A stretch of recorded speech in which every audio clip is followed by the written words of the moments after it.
Hey ya, hey ya, ya, ya, hey ya, hey ya, hey ya,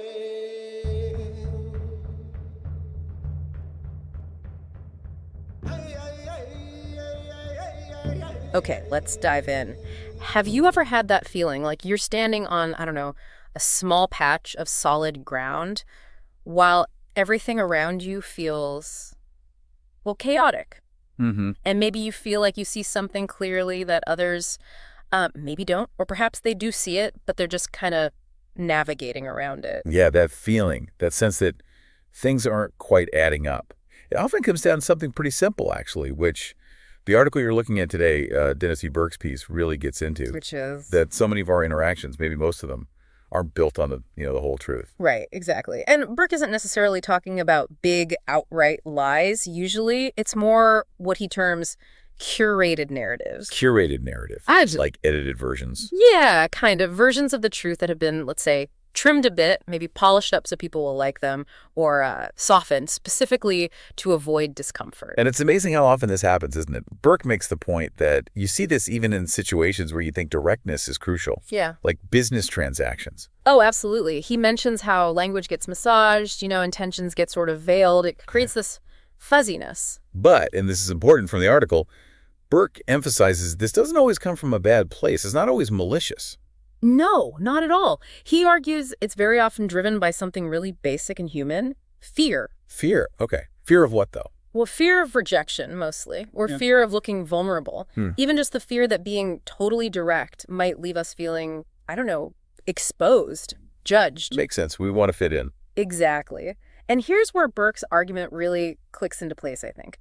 He says, when communication isn't complete, when you hold back parts of the truth, that unsaid stuff doesn't just vanish. Right. It creates a space. A vacuum, that's the word he uses, like a water pipe that isn't full. Yeah. There's this empty space, and it doesn't stay empty. Okay, so what fills it? This is the crucial bit, isn't it? Yeah. According to Burke, that vacuum where clarity should be, it doesn't get filled with understanding or good faith. It gets filled with suspicion, distrust. So the lack of truth actively creates the bad stuff. That's his argument, that filling of the vacuum with suspicion. That is the real engine of chaos, whether it's, in a relationship or a work team or even bigger societal things. Wow. That's a powerful idea. Incomplete truth generates distrust. It's not just neutral. Right. So in this deep dive, using the source material you've provided us, we're really going to try and unpack Burke's thinking. Why do we do this? Why do smart, well-meaning people lean towards incomplete truth when clarity is what we actually need? And importantly, what's his solution? How does he suggest we can start to change this pattern? Exactly. Let's get into it. So let's tackle that big question Burke raises head on. Why are intelligent people, people who genuinely want things to function smoothly and need clarity, so often unclear? Well, Burke's explanation ties it back to something really fundamental about us. We're social creatures, right? We're basically wired to seek connection, acceptance, approval from the group. That basic need to belong, to be liked, essentially. Precisely. And running alongside that is this pretty significant fear. The fear that if we're totally honest, if we clearly state what we actually need or lay out our real expectations or maybe explain the role we genuinely see for someone else, we worry how that will land. We worry we'll seem, what? Needy, pushy. Yeah, or demanding or too ambitious, something negative. And that perception, we fear, could lead to rejection, being pushed out of the group. So rather than risk that directness, we opt for the slightly blurry path, the half-truth, hoping the other person will somehow pick up on what we really mean. Exactly. We hope they'll read between the lines, the carefully crafted lines we're feeding them.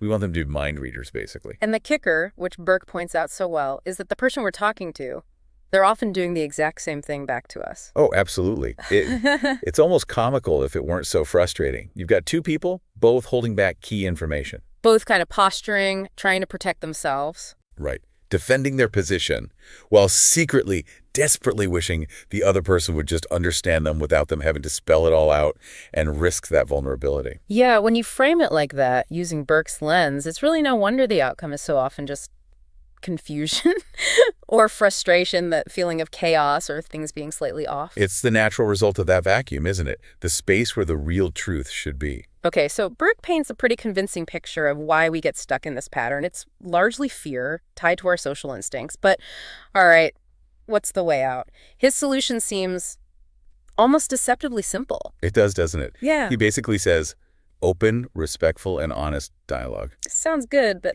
yeah, simple to say. Exactly. It sounds basic, but Burke unpacks it. The real challenge, and where the power lies, according to him, is in actually doing it consistently. And he does give concrete steps, which is helpful. It's not just be honest. He talks about sharing your actual ideas without filtering them just to be liked. Yes, and being really clear about your objectives. Not just the what, but the why behind them. Your genuine reasons. And also being upfront about the role you see someone else playing. Not telling them they have to play it, but saying openly, look, this is how I envision you contributing. Crucially, though, it has to be a two-way street. Genuinely inviting their input, their perspective, their feedback, making it truly collaborative. There's a really important point Burke makes about why this approach works, isn't there? It's not about winning or persuading in a manipulative way. No, not at all. What Burke argues, and I find this really compelling, is that this approach is fundamentally about dignity. Dignity? How so? By giving the other person the unvarnished truth, your objectives, your reasoning, where you see them fitting in, you're treating them with respect. You're giving them the dignity of responding to reality, not to guesswork or hints. Ah, okay.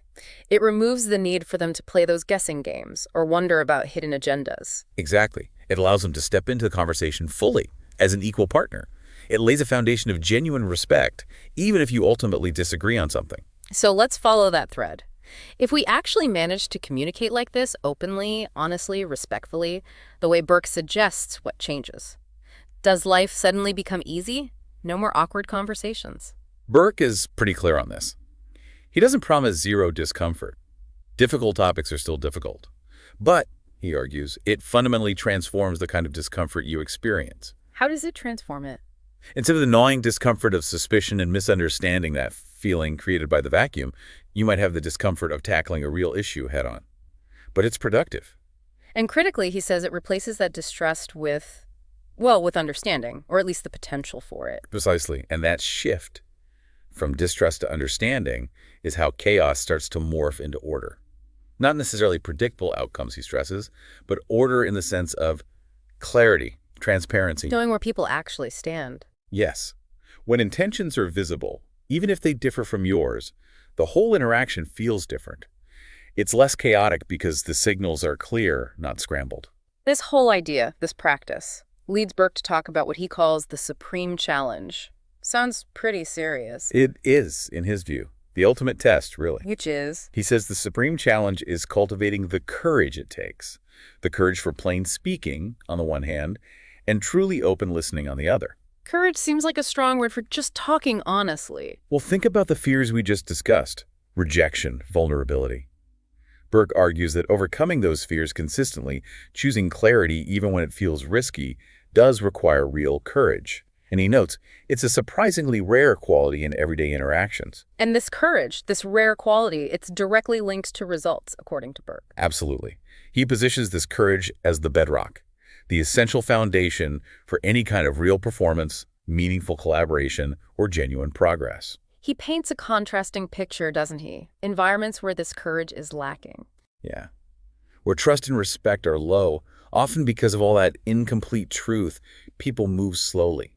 They're distracted, always second-guessing motives, watching their backs. Energy gets wasted on navigating the suspicion. But conversely, in places where that courage for clarity is present. Where trust and respect are high because people are being upfront. Burke says that's where people can actually focus.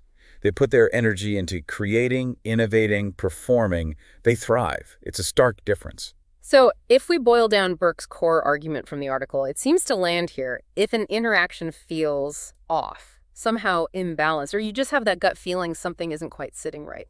Burke's diagnosis would likely be, what's missing is more truth. Maybe your truth that you haven't shared, maybe theirs, maybe a bit of both. The exchange isn't complete.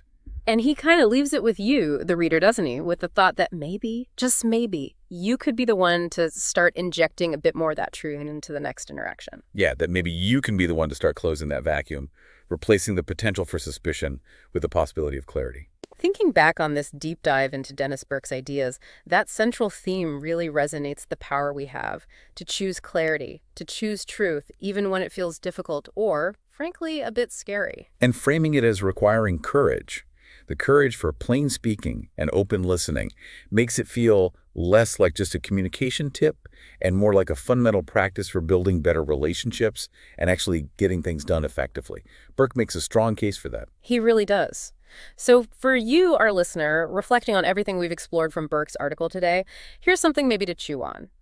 If incomplete truth really does create that vacuum filled with suspicion, as Burke argues, what's one small act of complete truth you could potentially bring to your next important conversation?